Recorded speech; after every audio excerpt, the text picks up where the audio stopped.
வெப்பநிலையிலிருந்து நமக்கு நிம்மதியை வழங்கும் வகையில் பருவமழைக்காலம் தொடங்கியிருந்தாலும் இந்த காலத்தில் உணவு மூலம் ஏற்படக்கூடிய நோய் தொற்றுகள் மிகவும் அதிகமாக உள்ளன. உணவுகளில் இருக்கக்கூடிய ஈரப்பதம் காரணமாக குறிப்பிட்ட சில காய்கறிகளில் பாக்டீரியாக்கள் மற்றும் பூஞ்சைகள் அதிகமாக பாதிக்கின்றன.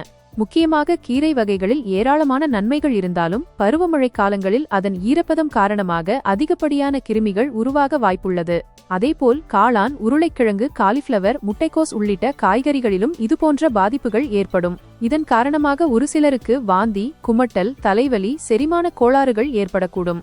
இதனை தடுப்பதற்கு நாம் பாதுகாப்பாக இருக்க நீர் காய்கறிகளான சுரைக்காய் எடுத்துக்கொள்வது நல்லது. அதேபோல் சோளக்கருது, பீர்க்கங்காய், கொத்தவரங்காய், கோவைக்காய் போன்றவற்றை எடுத்துக்கொள்ளலாம் என நிபுணர்கள் தெரிவிக்கின்றனர். ஆனால் எதுவாக இருந்தாலும் இந்த காய்கறிகளை சமைப்பதற்கு முன்பு நன்றாக சுத்தம் செய்ய வேண்டும் எனவும் அறிவுறுத்துகின்றனர்.